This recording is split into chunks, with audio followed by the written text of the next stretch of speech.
to kindly come and deliver to us his memory and his wishes for this fallen hero. Karibu Mheshimiwa Raila Amolo Odinga.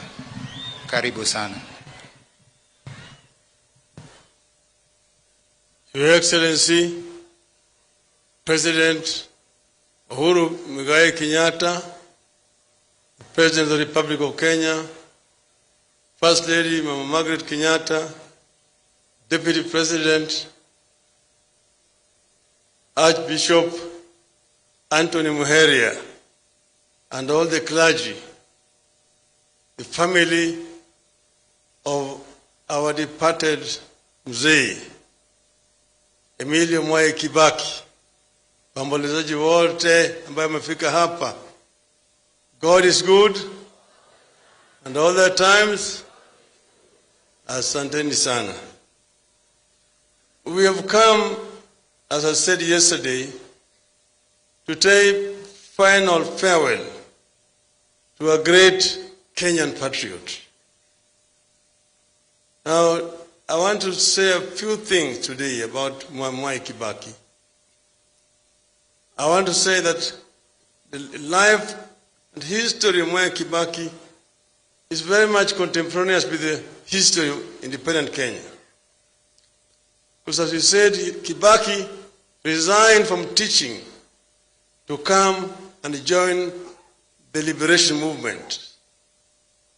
He was the chief executive officer of the most vibrant national movement for liberation, KANU. And in the elections of 1963, KANU won the elections, beating the then opposition KADU. Then, after that, Kenya became first independent, eventually a republic. So he was assistant minister, vice president, and a president, leader of opposition. But development in Kenya after independence are very much akin to what took place in the rest of the African continent. The constitution that brought independence was a fairly liberal constitution with a devolved system of government called Majimbo. Through a series of amendments, Majimbo was disbanded. Then also several amendments were introduced to the constitution, which basically removed power from the periphery to the center. We ended up with a very authoritarian, or what we call imperial presidency. To cap it all, in 1982, they brought Section 2A, which introduced a single-party system. They was introduced by the then Minister for Justice and Constitutional Affairs, our late friend Charles Njonjo. Mwai Kibaki is the one who seconded it. I'm saying this because it's good for us to say it. We have had a long discussion with him. He did not know the implications. He later on himself became a victim of it all. Because in 1988, they brought Mlolongo system of election. They called them that open democracy. Then, after that, they did the reshuffle and was removed from being vice president, made minister of health. He did not feel humiliated. He stayed there as a gentleman. Some of us were fighting for repeal of Section 2A and reintroduction of multi-party politics.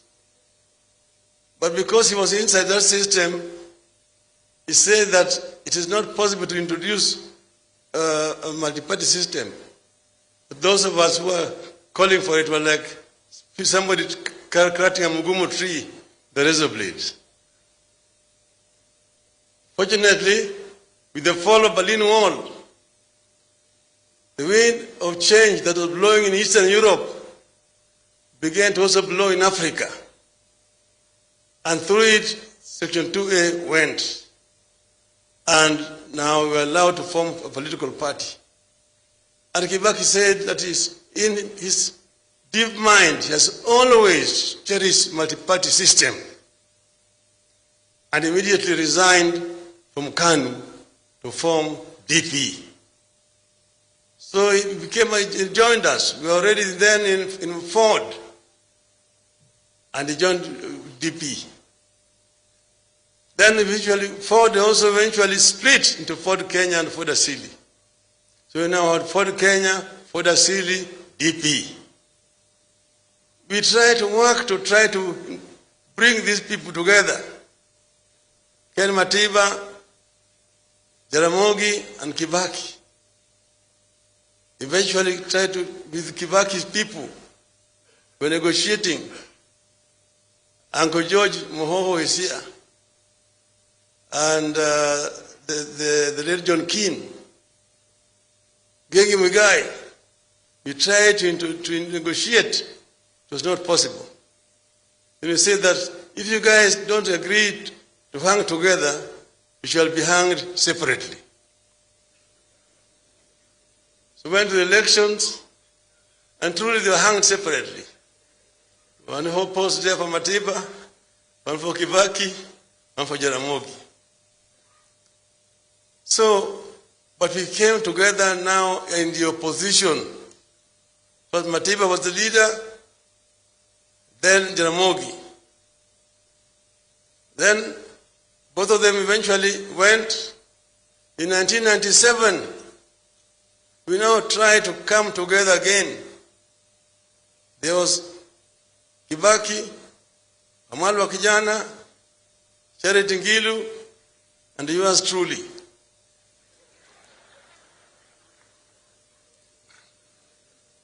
To try to come together. The late Mr. Leakey and Paul Mwite tried to mediate to bring us together. It did not work. And then again, we were hung separately. One for Kibaki, Raila, Amalwa, and Charity. So we stayed together like that. Come 2002, we are coming together again. We were separate. And then we came together to try to talk. And I was emphasizing that this time around, please, let us agree to have one candidate. And the negotiation took too long. The crowd was already in Uhuru Park. It was packed.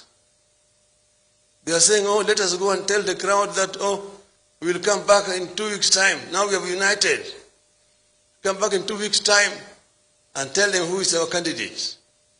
I realized that we saw it in 92, we saw it again in 97, it's not going to work again. So this time around, I decided to take the debate to the Wananchi. Then I asked them, because I was the last person to speak, I asked them, Simze Kibaki tosha?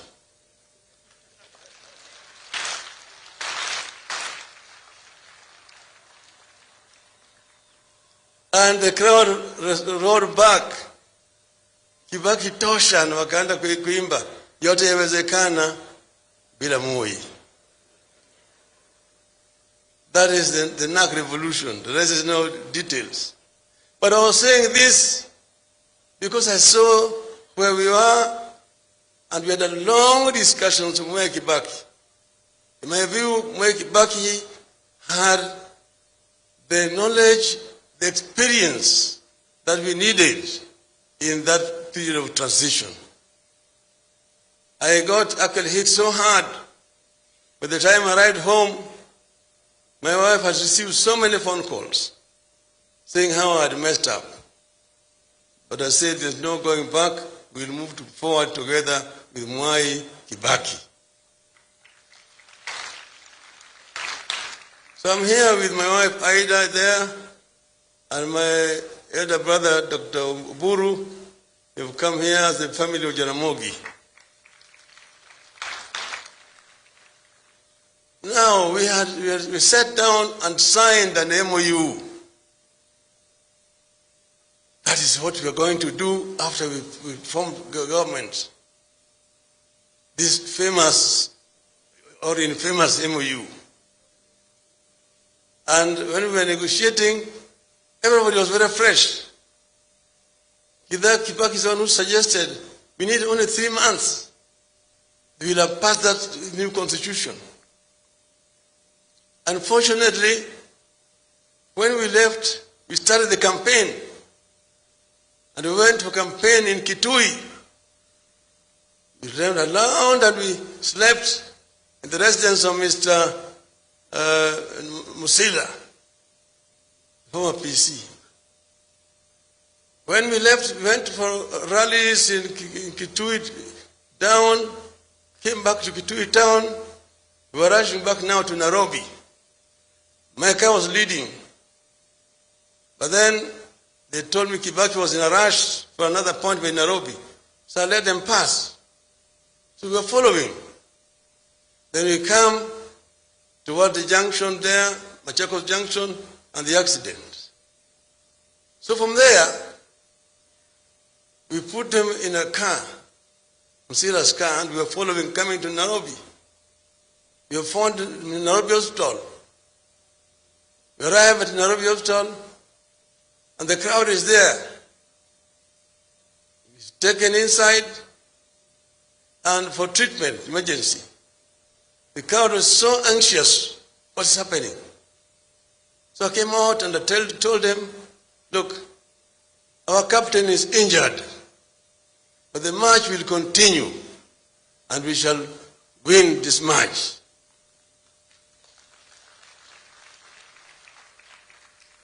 And after that, we evacuated Kibaki to London for treatment.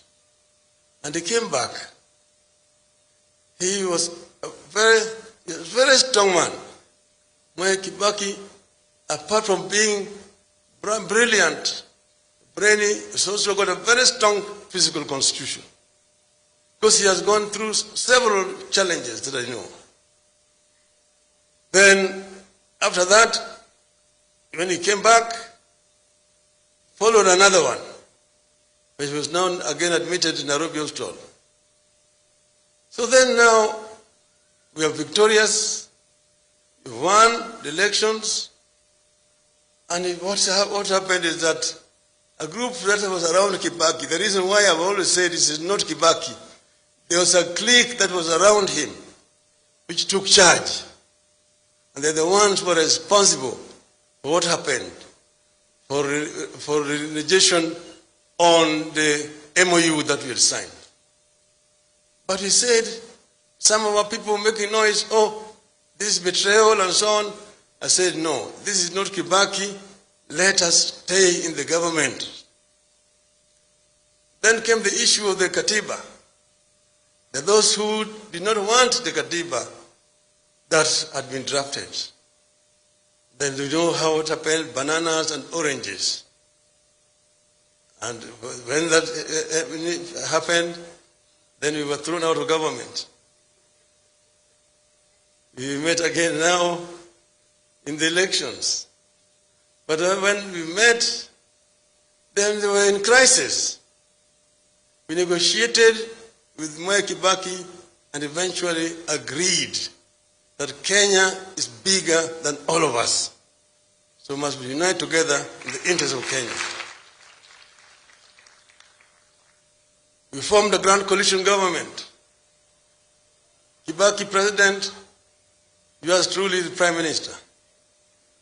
The order should have told you how we ran the government together. Because Francis, if there's somebody who was really responsible for the success of our government, is this gentleman, this old man called Francis Mudaura. He did not tell you the role that yours truly played in infrastructure development, in terms of roads. I was the one who took the pain of demolishing structures so that we could construct those roads. And I was censored in the cabinet, but Kibaki defended me in the cabinet. I said, where we are demolishing structures are structures which are built on road reserves. And those people have already been compensated. So Kibaki has said, kama watu wanajenga kwa barabara, ibomolewe. Ibomolewe. Yes, what do you want us to do? And that is what happened. We sat together and we created what is called the National Economic and Social Council, NESC, as a think tank of the government. And that NESC is what came up with most of these projects. There's LAPSET, SGR, the Konza, ICT City, special economic zones, all these came about as a result of the discussions in the think tank. What I want to say is that Kibaki is somebody with a clear foresight and is ready to negotiate and also to take in new ideas. And through that, he managed to open the government and get new progressive ideas about development. So here, we've come today to say goodbye to Mwai Kibaki. He was transformative. He came up with progressive ideas and he was able to bring all of us together and create a team that was ready to work for Kenya and say that Kenya first, everybody else is second. And therefore, we are paying a tribute to a great Kenyan leader. Fare thee well, Mwai Kibaki.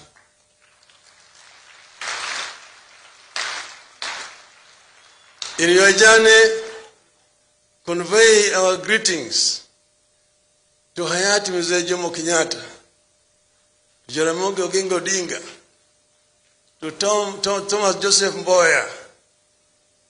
Say farewell also to Nyayo when you meet him. Rest in peace.